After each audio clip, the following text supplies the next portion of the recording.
자, 1부입니다. 1부는 화요일에 만나는 남자 화남 양승범 팀장님과 함께 하는 날이죠. 자, 만나보겠습니다. 안녕하세요.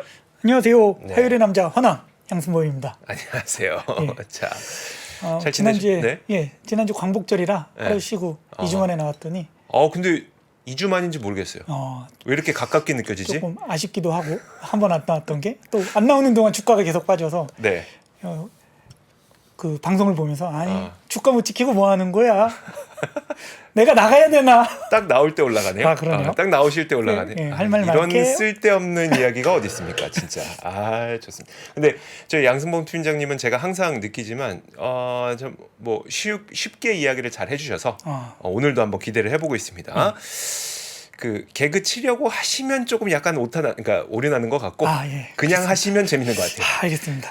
우리가 준비하지 않은 애드립. 네. 알겠습니다. 자, 좋습니다. 일단 뭐 어제는 사실 어제 제가 개장 시황을 할 때까지만 해도 금리가 계속 올라가고 실제로 뭐 금리는 10년물이 2007년 11월 1일 최고치를 찍었고 30년물이 2011년 1회 최고치를 찍었기 때문에 금리는 분명히 부담스러웠는데 희한하게 엔비디아와 테슬라가 나스닥 상승을 이끌었어요. 그렇죠. 네. 예, 어제 시장 말씀하셨던 것처럼 장 초반에 소폭 조정을 좀 받았는데요. 뭐 중요한 지표는 아니지만 어제 뉴욕 연은에서 7월 노동시장 서베이가 발표됐습니다. 네. 예. 임금하고 노동시장에 관련된 조사인데요. 지난 3월에 발표된 이후에 한 넉 달 만에 나온 자료인데요. 정규직 임금이 지난 3월에 발표된 62,000달러 수준에서 69,475달러로 조금 큰 폭의 상승이 있었고요. 네네. 이직자 임금도 이제 회사 옮길 때 받는 평균 임금도 75,811달러에서 78,645달러로 소폭 상승했습니다. 네. 그러니까 이제 지금 7월까지도 전체적인 임금이 평균 임금도 올라가고 있는 뿐만 아니라 회사를 옮길 때도 임금을 올라가고 있는 전체적인 임금 수준이 좀 올라가고 있고 이런 임금은 결국은 또 지금까지 이어지던 인플레이션의 원인으로 계속 지목이 되고 있는 상황인데요. 예. 뭐 이런 고임금으로 인해서 인플레이션이 장기화되는 우려 때문에 이기도 하고 뭐 여러 가지 이유가 있었겠지만 10년물 국채금리가 이제 좀 상승한 부분이 있었습니다. 다만 조금 다행인 거는 노동자들이 바라보는 4개월 후의 고용 행태가 은퇴가 3월보다는 2.6에서 2.0으로 소폭 감소했고요. 실업 관련된 지표가 2.5에서 3.9로 증가하고 이직은 12.5%에서 10.6%로 감소하는 결과가 나왔는데요. 결국은 실업은 좀 늘어날 것 같고 은퇴는 좀 줄어들고 이직하기도 좀 힘들어질 것 같다. 전반적인 뉘앙스는 고용시장이 조금 둔화되거나 조금 지금보다는 하반기에 경색될 가능성이 있다. 이렇게 이제 노동 참여자들은 좀 느끼고 있는데요. 금리에 상당히 도움되는 거네요. 그렇죠. 지금 노동시장이 이제 하반기에 좀 둔화된다면 임금 상승률도 좀 둔화될 수 있고 그런 말씀하신 것처럼 물가가 좀 안정될 수 있으면 금리가 조금 내려올 수도 있는 그런 원인이 될 수도 있을 것 같습니다. 네. 그래서 10년물 국채금리가 말씀하신 것처럼 큰 폭으로 오르고 있는데요. 어제는 뭐 제가 출연하기로 해서 그런지 결과를 만들어야 돼서 이렇게 누굴 잡을까 하다가 엔비디아 머리끄댕이가 나오더라고요. 테슬라는 안 잡으셨어요? 테슬라는 딸려 들어왔습니다. 엔비디아 발 잡고. 엔비디아 발 잡으니까 딸려 들어왔고. 그래서 어제는 이제 코반전이 일어났는데요. 코로나 관련 반도체, 전기차에서 좀 큰 폭의 반등이 나왔고요.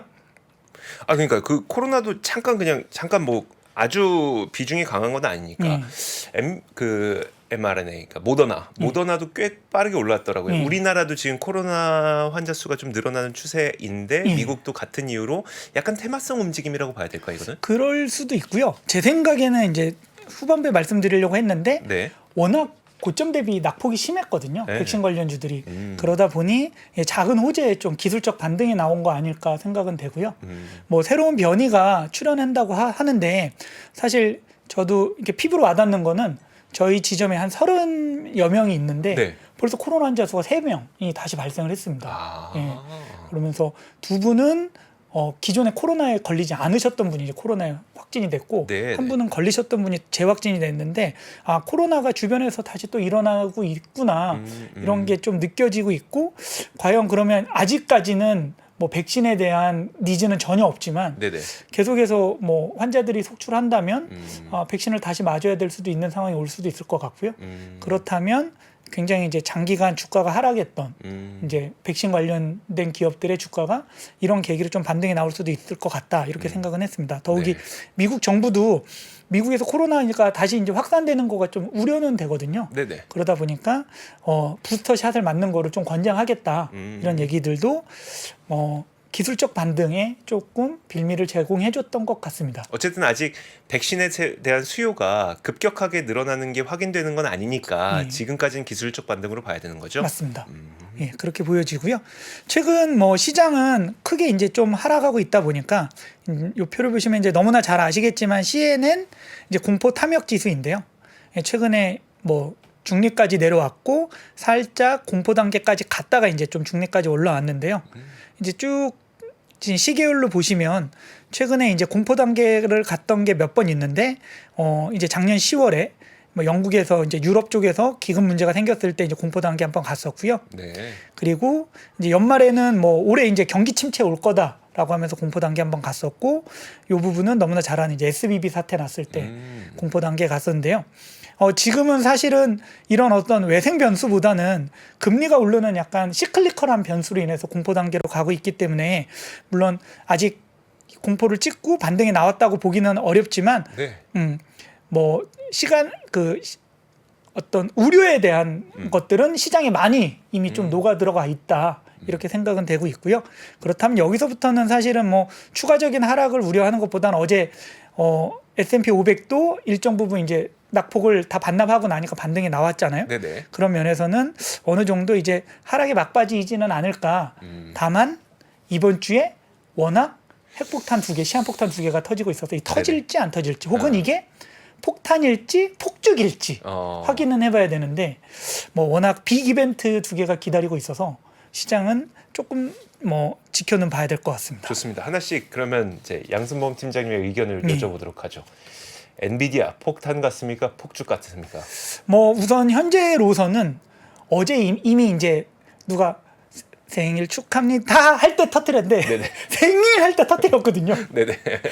이제 HSBC에서 이미 폭죽을 터뜨릴 수 있는 빌미를 좀 제공했기 때문에 예, 어느 정도 기대감은 있는데 사실 엔비디아 실적에 대해서는 뭐 다 압니다. 서프라이즈가 나올 것이라는 걸 다 알고 있고 네. 어느 정도 수치에 대한 것도 시장에서 너무 많이 알려져 있는데요.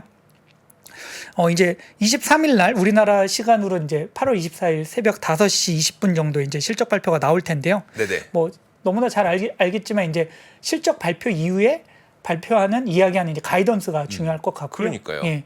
뭐 실적은 최근에 뭐 이 오일머니라고 해서 사우디나 아랍에미레이트도 지금 AI 관련된 칩을 적극적으로 구매하고 있고 얼마 구매했다 그랬죠? 1조 원. 사우디아라비아가 1조 원 규모 거의 구매했다 그랬죠. 예, 그리고 네. 아랍에미레이트도 뭐 수천 개 단위의 뭐 비슷한 규모로 지금 구입을 하고 있기 때문에 네네. 그런 것들이 지금 뭐 향후의 실적은 무조건 좋아질 가능성이 이제 매우 높은 거고 또 중국에서도 뭐 좀 규제한다고 하니까 이제 선구매했던 부분도 있고 뭐 영국이나 뭐 다른 많은 나라들이 지금 엔비디아 칩을 구매하기 위해서 대기하고 있기 때문에 지금은 수요가 워낙 공급을 압도하는 시장이라서 네네.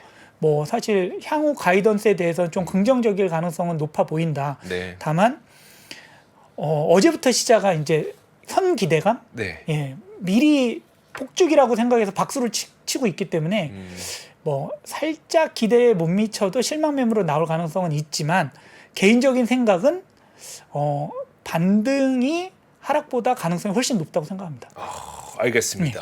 자, 그러면은 저거 두 번째 그 잭슨홀 미팅 파월의장의 연설 금요일 우리 시간으로 금요일 밤 11시 즈음에 있어요. 그거는 폭죽일 것 같아서 폭탄일 것 같아요. 이 부분은 정말 반반으로 갈리는 것 같고요. 네. 사실 이 부분이 워낙 말 한마디와 어떤 생소한 단어 하나에 너무 시장이 민감하기 때문에 네네.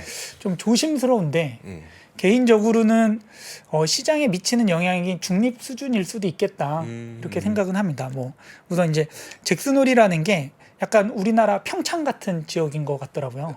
왜 평창이에요? 그게 이제 샌프란시스코에서 국립공원 가는 길목에 있는 산골에 있는 스키 리조트라고 하더라고요. 그러니까 네. 여름이니까 예, 예. 아마 시원한 데서 모여가지고 네, 그렇죠. 좀 이제 네. 뭐 관련된 네. 뭐 재무장관들이나 관련된 금리 정책하는 많은 분들이 이제 컨퍼런스를 하는 것 같은데 옛날에 처음 잭슨홀이라는 얘기 들었을 때 무슨 다이아몬드 홀, 뭐 사파이어 홀 이런 홀인 줄 알았는데 지역 이름이 잭슨홀이라고. 예. 그래서 예. 약간 우리나라로 치면 평창 같은데 보이시나? 네네. 좀 선선한데 스키장이니까.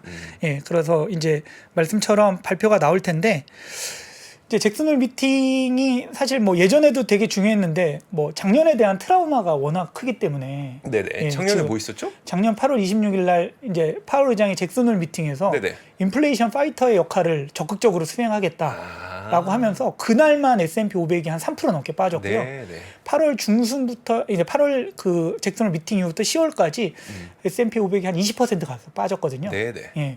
그 물론 이제 잭슨홀 미팅에서 파월 의장이 얘기한 대로 미국 이제 금리를 굉장히 빠른 속도로 올린 건 사실인데 그러다 보니까 이제 잭슨홀 미팅에서 보여주는 뉘앙스에 따라서 향후의 금리 정책이 사실 결정될 가능성이 높아서 관심이 좀 많은데 지금 시장의 화두는 결국은 동결이냐 네. 한 번 정도 추가 인상하느냐가 화두인데요. 사실 연준 위원들도 좀 갈리다 보니까 네네. 시장에서도 쉽게 뭐라고 얘기하기는 좀 어려운 것 같습니다. 그래서 뭐 9월에는 동결이지만 지금은 또 11월 인상 가능성이 점차 한 30%까지 늘어나고 있는 상황인데 이번에 잭슨홀 미팅에서 뭐 어떤 뉘앙스냐에 따라 시장은 좀 갈라질 것 같은데 인플레이션, 그러니까 목표 뭐 타겟 인플레이션을 잡아야 된다. 뭐 이런 관련된 물가 관련된 이야기를 한다면 네. 당연히 이제 금리를 좀 더 올리거나 네. 지금의 고금리를 굉장히 타이트하게 가져가겠다는 거니까 시장 상황에는 안 좋을 수밖에 주식 시장에는 안 좋을 수밖에 없는 상황일 것 같고요. 오히려 뭐 이제 인플레이션도 중요하지만 최근 1년의 어떤 고금리로 인한 뭐 그 지방 은행들 네네. 혹은 최근에 일어났던 뭐 그 대형 은행들의 신용 등급 강등 네네. 이런 걸로 인해서 은행 기관의 좀 감독 관리를 좀 더 뭐 중요하게 보겠다라고 네네. 한다는 거는 그러면 그렇죠. 금리를 어느 정도 시장 눈치에 맞춰서 좀 진행을 하니 동결일 가능성이 좀 높거든요.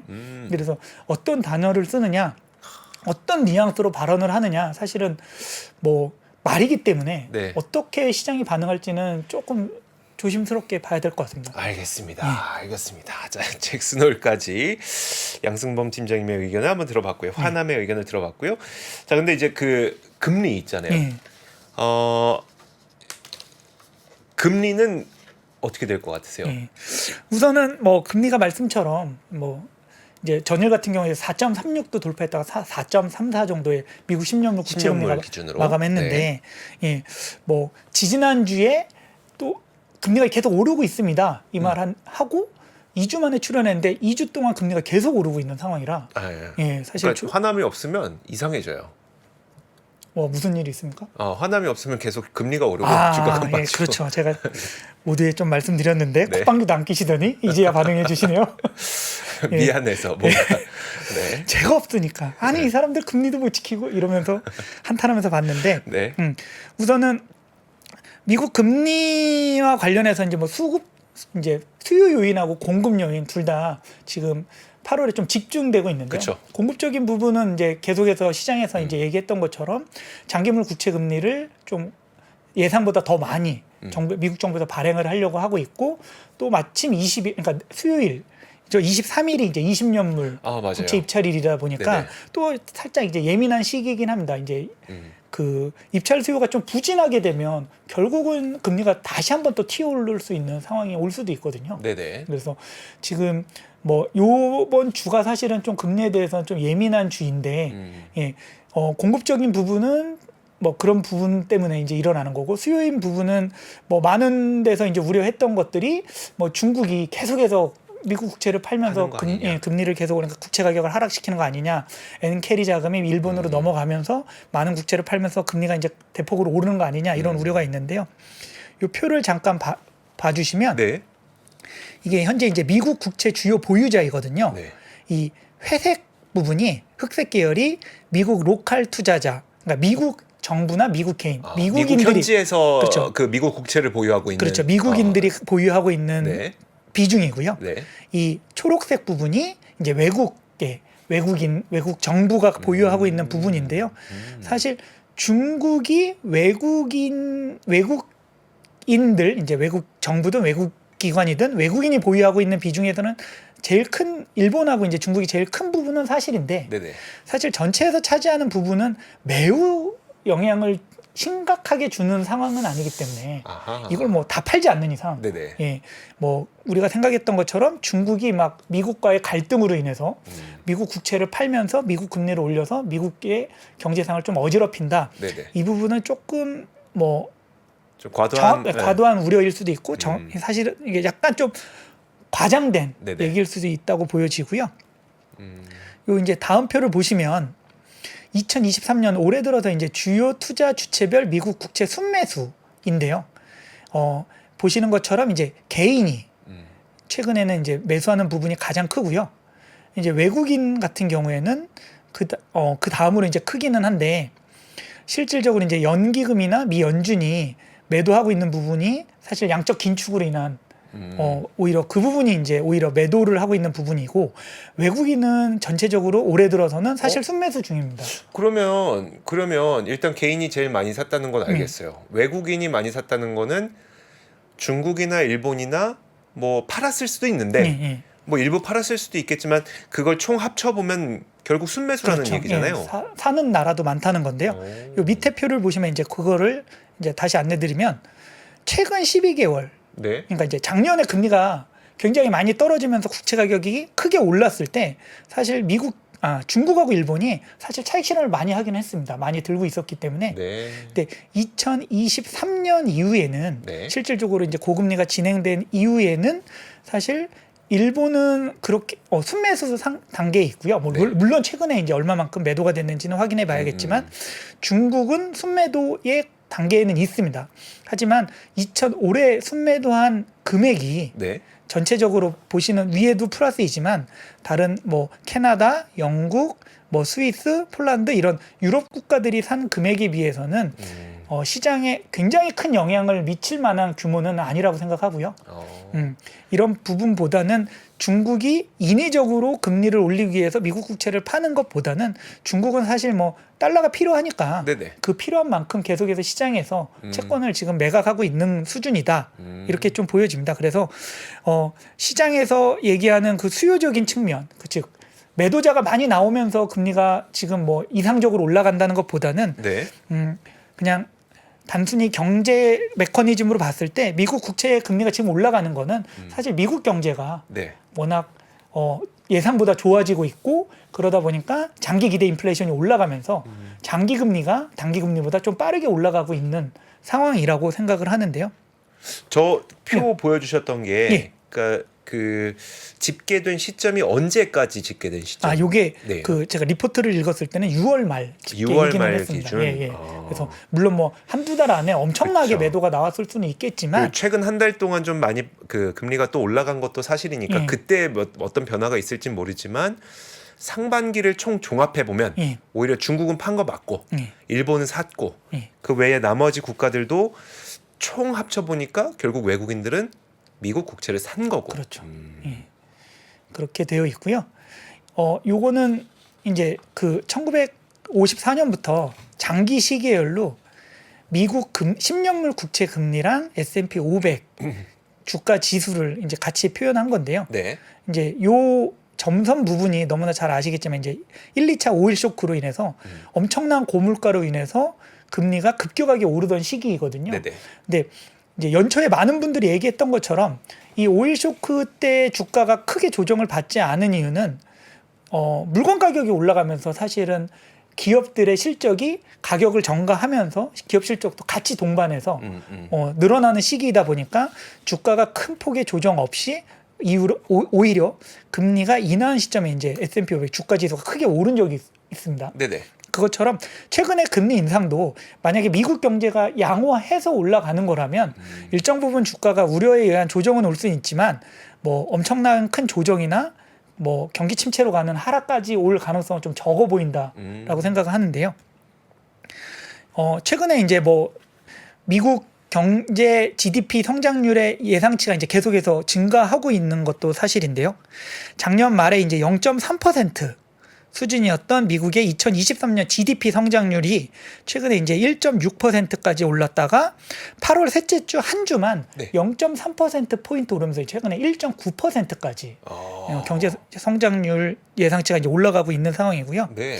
오히려 이제 2024년 하반기가 조금 예상치가 떨어지니까 오히려 올해 올려는 경기 침체가 내년 하반기 정도로 조금 이월되는 듯한 느낌이 좀 보여지고 있는데요. 네. 3분기 GDP 나우에서도 예상치가 이제 5.8%까지 올라가고 있는 상황이니 사실 올해 경기는 미국 경기는 최근에 이제 너무 좋아지고 있다. 고용이나 이런 부분에서 그리고 물가가 잡히면서 경제 성장률이 늘고 있는 아주 긍정적인 모습을 보여지기 때문에 이런 부분이 만약에 10년물 국채 금리를 올리는 거라면 네.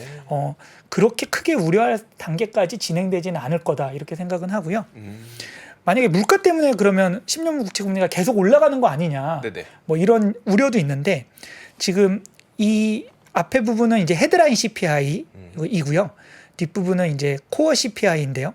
이 빨간 선에서 MOM으로 증가하는 양에 따라서 MOM에 따라서 향후 이제 방향을 예측할 수 있는데 네네. 지금 0.2 전월 대비 0.2로만 계속 유지만 된다고 하더라도 떨어지네요. 헤드라인도 떨어지고 코어도 떨어지는 상황이거든요. 네네. 그렇기 때문에 연말에 물가가 크게 오르면서 물론 뭐 MOM으로 크게 오를 수 있는 상황이 올 수도 있겠지만 그럴 가능성이 지금으로서는 좀 낮은 편이니까 그렇다면 연말에 물가가 크게 오르기 때문에 기준금리를 올려서 10년물 국채금리가 오른다는 것도 사실은 크게 맞지는 않은 것 같습니다. 그러네요. 예. 그렇다면 앞에 말씀드린 것처럼 경제가 좋아지기 때문에 네. 장기 기대 인플레이션이 올라가고 그에 따라서 단기 국채 금리보다 장기 국채 금리가 올라가는 거라면 일정 부분 시장에선 받아들이는데 시간은 좀 필요하겠지만 네네. 일정 부분 익숙해진다면 주가는 다시 한번 반등할 가능성이 있지 않을까 이렇게 개인적으로는 생각해 봅니다. 알겠습니다. 그래서 그런지 그 많은 분들도 이제 8월은 좀 쉬어갈 거다라는 이야기를 했는데 결국 그 물론 예측이었으니까 뭐 맞을지 틀린지는 모르겠습니다만 9월에는 괜찮아지지 않겠어? 라는 전망들을 하셨잖아요.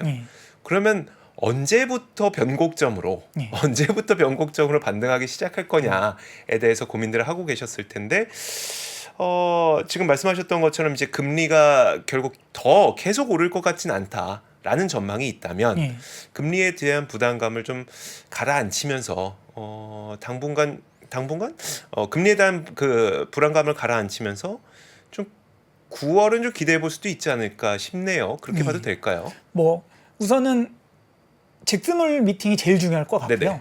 거기에서 우선은 전체적인 큰 그림을 보여줄 테니까 금리를 동결 수준으로 갈 건지 지금은 만족할 수준이 아니니 인플레이션을 진짜 원래 목표하려고 했던 2%까지 때려잡을지 여부가 이제 가장 중요한 변곡점이 될 것 같고요. 두 번째는 그렇게 얘기를 한다고 하더라도 뭐 9월 달에 발표되는 8월 CPI나 뭐 8월 말에 발표되는 PCE 같은 것들로 인해서 아무리 그렇게 해도 결국 물가는 떨어지게 돼 있잖아 라고 시장에서 보여진다면 기준금리 인상 동결 수준으로 간다면 뭐 10년물 국채금리도 천정부지로 오르는 상황은 지금 이제 워낙 장기물들이 발행되는 시기이니까 이게 공교롭게 지난번에 맞물렸다고 말씀드렸는데요. 9월이 되면 많은 부분이 좀 해소될 수 있는 시간입니다. 사실 그냥 툭 까놓고 요즘에 예금금리 얼마죠? 우리나라 예금금리가 3%대 중반입니다. 예금금리가요? 기준금리랑 거의 맞닿아 있어요. 아 그래요? 근데 미국채 30년물 사면 5% 준대요. 그렇죠. 그래서 그럼 안 살 이유가 없는데. 그래서 뭐 워렌 버핏도 방지채를 엄청나게 사고 있는데 최근 필드에서 그러니까 그러니까 증권사에서도 많은 분들이 오히려 저희가 안내드리지 않아도 직접 문의하시는 분들이 굉장히 많습니다. 그러니까 이게 어느 수준에서 그럼 금리가 떨어지기 시작할 거냐를 어느 누구도 예측할 수 없지만 그리고 또 이렇게 막 우리가 명시적으로 금리는 4.5%에서 떨어집니다 이렇게 얘기할 수는 없지만 그냥 뭔가 느낌적인 느낌으로 국내에서도 그렇고 해외에서도 그렇고 뭔가 내가 무위험 자산으로 이자를 한 5% 받을 수 있는 상품이 있나? 를 놓고 보면 없죠. 없어요. 그쵸. 없어요. 그러면 그 없다는 거를 이제 기관 투자가들에게 대입을 해보면 굳이 그들이 이렇게 무위험 자산에서는 이 5% 수익률을 주는 거를 마다할 이유가 있나? 라는 생각도 좀 들긴 해요. 그렇죠. 그래서 말씀처럼 주가가 올라가게 되면 이제 그 위험 프리미엄이 떨어지기 때문에 네네. 예, 사실은 주식 투자하려는 니즈가 많이 줄어들기는 하는데 네네. 어제 시장이 제 생각에는 이제 하반기 시장에 약간 압축판을 보여준 것 같습니다. 이게 금리가 올라가더라도 네네. 기업 실적이 더 가파르게 올라간다면 당연히 주식 그러니까 리스크 프리미엄이 늘어날 거고 네네. 그렇게 되면 주식 투자에 대한 니즈가 더 늘어나지 않을까. 그렇게 해서 이번 주에 이제 엔비디아 실적도 중요하고 그쵸. 잭슨홀 미팅도 그런 면에선 중요한 것 같습니다. 알겠습니다.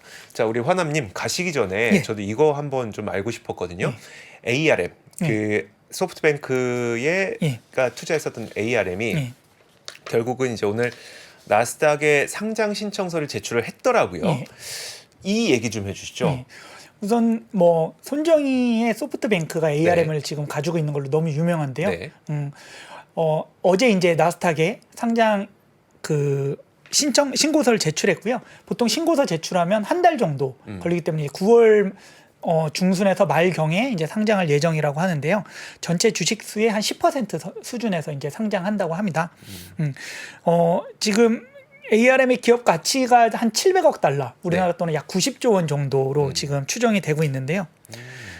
손정희 씨께서 소프트뱅크가 이거를 2016년에 320억 달러 주고 샀으니까 네네. 거의 2배 장사하는 모습입니다. 근데 10년에 2배면 7년이죠. 7년인가요? 예, 16년. 예. 16년이니까 7년에 2배면 잘하긴 하셨으나 손정희 회장께서 그렇게 만족해할 만한 왜냐면 그 아마존도 몇 배 드셨습니까? 그렇기는 한데 그 뭐 1000%대를 노리시는 분이 7년에 2배면 지금 되게 아쉬우신 상황이에요. 그래서 어떻게든 지금 이 기업 가치 끌어올려 보겠다고 맞습니다. 노력하고 계시잖아요. 예. 네. 그리고 더욱이 이걸 2017년에 이제 비전 펀드 한 4분의 1 정도를 매각을 했어요. 네네. 그런 다음에 이제 상장을 하면서 비전 펀드에 가지고 있던 주식을 이제 차익 실현을 해야 되니까 다시 소프트뱅크가 이제 비전 펀드가 가지고 있는 지분을 다시 재인수하려고 추진 중에 있고요. 네네. 그럼 이제 비전 펀드는 그만큼 이제 차익 실현을 할 수 있겠죠. 예. 거의 2배 가까운 이제 차익 네네. 실현을 할 수 있는 거고.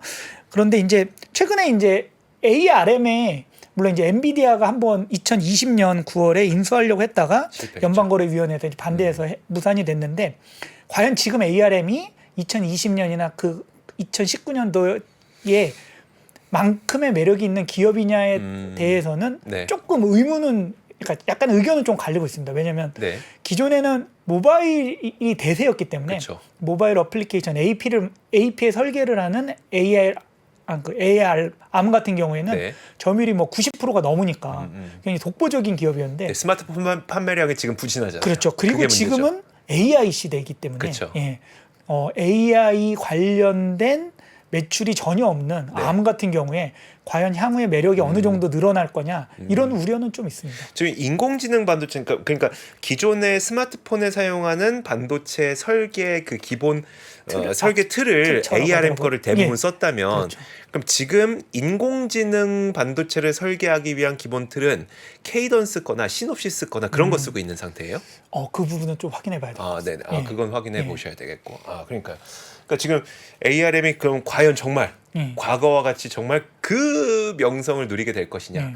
만약에 엔비디아가 ARM을 인수했다면 그냥 완전 독점되니까 그렇죠. 그건 절대 안 되는 예. 거였어. 그만큼 중요한 기업은 사실이지만 진짜 2021년만큼의 흥행 성적표를 낼 수 있을 것이는 좀 지켜봐야 되겠네요. 네. 알겠습니다. ARM 9월 말 상장. 일단 저는 근데 ARM의 그 상장 후 주가가 상승하거나 하락하거나 그 관심보다도 일단 얼마입니까? 90조 원? 예를 들어 만약에 90조 원 시장에 없던 돈 90조 원이 시장에 투입된다. 이것만으로도 시장에 되게 긍정적일 것 같습니다. 어떻습니까? 뭐 우선은 새로운 선택지가 나온다는 거는 굉장히 네네. 중요한 것 같고요. 물론 이제 전체 상장 주식수가 다 거래되는 건 아니기 때문에 네네. 하지만 시총 90조라는 또 그리고 그 AP에 대해서는 독점적인 기업이 출연한다는 거는 뭐 자본시장에선 굉장히 좋은 모습이라고 생각합니다. 네, 알겠습니다. ARM도 오늘 상장 신청서를 냈다고 해서 그 관련된 내용까지 한번 들어봤습니다. 자, 양승범 팀장님 화남과 함께했습니다. 오늘도 조심해서 들어가시고 네. 다음 주 화요일은 쉬는 날 아니죠? 그렇습니다. 왜 이렇게 아쉬운 표정이세요? 꼭 나와서 너무 좋다. 행복한 좋았어요. 표정이셔야 됩니다. 자, 입꼬리가 오늘 올라가네요. 말씀 고맙습니다. 예, 감사합니다. 복잡하고 어렵게 느껴지는 재무제표와 용어들. 친절한 투자 멘토 사경인 마스터가 매주 새로운 콘텐츠로 알기 쉽게 설명해드립니다. 재무제표 분석과 포트폴리오 구성, 뭐 양대 재무제표라고 그러면 대차대조표랑 손익계산서가 있거든요. 매수 매도 방법, 이때 사는 게 좋겠네, 이렇게 사면 좋겠다. 근데 이렇게 살려면 뭘 해야 되냐면요, 나머지 3분의 1은 놔둬봅니다. 어디까지 가는지. 실전 투자 팁까지 알려드립니다. 오직 3프로 멤버십에서만 만나실 수 있습니다.